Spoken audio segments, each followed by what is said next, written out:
Que a paz de Jesus esteja em nossos corações. É um grande prazer estarmos aqui hoje para o estudo resumo da obra Espírito e Vida de Joana de Ângeles por Divaldo Pereira Franco, no capítulo 12, cujo título é Medicamento Eficaz.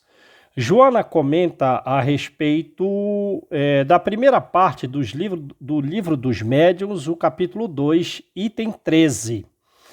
Ela trouxe o trecho que ela comenta aqui. No livro dos Médiuns, ora, o Espiritismo que entende, que se ocupa, que se relaciona com as mais graves questões de filosofia, que se relaciona com todos os ramos da ordem social, que abrange tanto o homem físico quanto o homem moral, o espiritual, né? É em si mesmo o espiritismo uma ciência, uma filosofia que já não pode ser que já não podem, filosofia e ciência, ser aprendidas em algumas horas, como não podem nenhuma outra ciência. O interessante é que sempre os comentários da Joana, eles não têm simplesmente o caráter explicativo.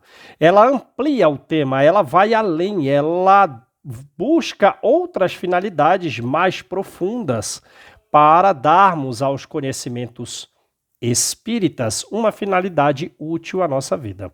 Então ela vai dizer que nós, que temos agora a doutrina espírita a nortear os nossos passos, devemos amar os espíritos difíceis dentro da nossa família ou das demais relações sociais das quais nós participamos.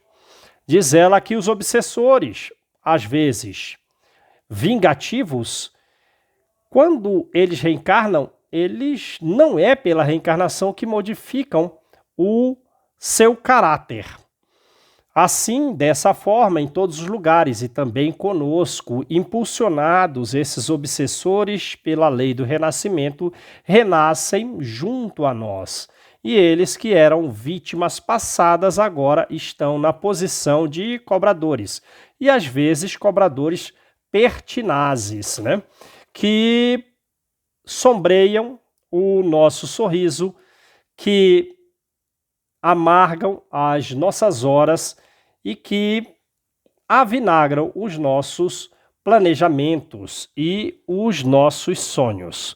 Diz ela que se nós estivéssemos numa reunião mediúnica, nos comunicando com eles através da mediunidade de alguém, nós teríamos por ele uma compaixão, uma piedade e desejaríamos um entendimento fraterno. Ora, então façamos o seguinte: faz de conta que esse espírito que se ocupa neste corpo, no nosso lar ou nas relações sociais das quais nós participamos, está junto conosco numa espécie de reunião mediúnica da vida, em que nós devemos, da mesma forma, como se estivesse numa psicofonia constante, de longo prazo, devemos, da mesma forma, procurar doutriná-los com uma atitude de paciência, com uma atitude de renúncia, com o silêncio, na firmeza dos adequados comportamentos. Devemos fazer mais ainda, devemos iluminá-los através da fé robusta que o Espiritismo nos dá, justamente porque aprendemos com o Espiritismo que estamos a sair das sombras para as claridades das bênçãos imorredoras. Ora, então, como somos espíritos eternos, a eternidade a cada instante nos permite apagar os erros pregressos e iluminarmos e trazermos a luz justamente do nosso adiantar para o dia a dia. E ela traz, por exemplo, a família Juliana em Roma, a família Médici em Florença, a família Tudors ou Stuart na Inglaterra e a família Bourbon na França, deixaram um legado de um processo obsessivo em família muito significativo, em que a obsessão se extinguia e renascia entre eles. Antecessores perseguidos renasciam perseguidores. E a obsessão nessas famílias era então de uma natureza calamitosa, numa espécie de círculo vicioso inquebrantável durante aquele prazo irrestrito ao grupo deles. Ora, eles não possuíam o espiritismo, mas ainda hoje famílias em famílias enleadas num processo obsessivo realmente muito significativo em que o ódio, uma ideia de vingança, traz transtornos psicológicos muito significativos, traz, mais do que isso, leva à loucura, às vezes ao suicídio, às vezes ao homicídio.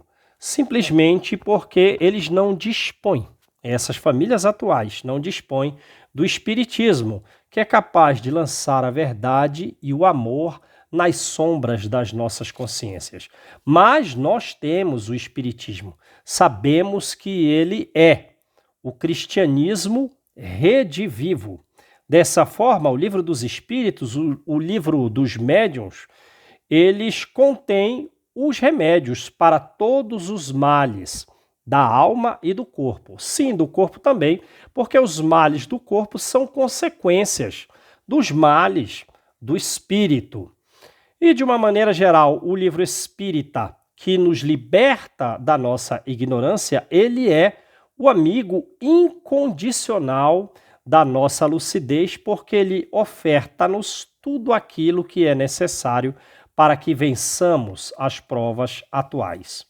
Ora, e como o amor, ele é a alma da vida, e a caridade é a vida da alma, os espíritos sublimes que foram responsáveis por corporificar a ideia cristã no mundo para a regeneração da humanidade foram muito explícitos, foram muito claros ao dizer que o estudo é o libertador do homem, porque o estudo nos permite a aquisição do conhecimento a serem usados nesse cadinho de provações dolorosas, nesse cadinho de provações difíceis. O Espiritismo nos permite viver acima dos sofrimentos, acima dos males que ocorrem nas provações da vida reencarnatória. E nos permite também trilhar aquele caminho de santificação na prática da caridade com Jesus. E que Ele nos abençoe, muita luz e muita paz para todos.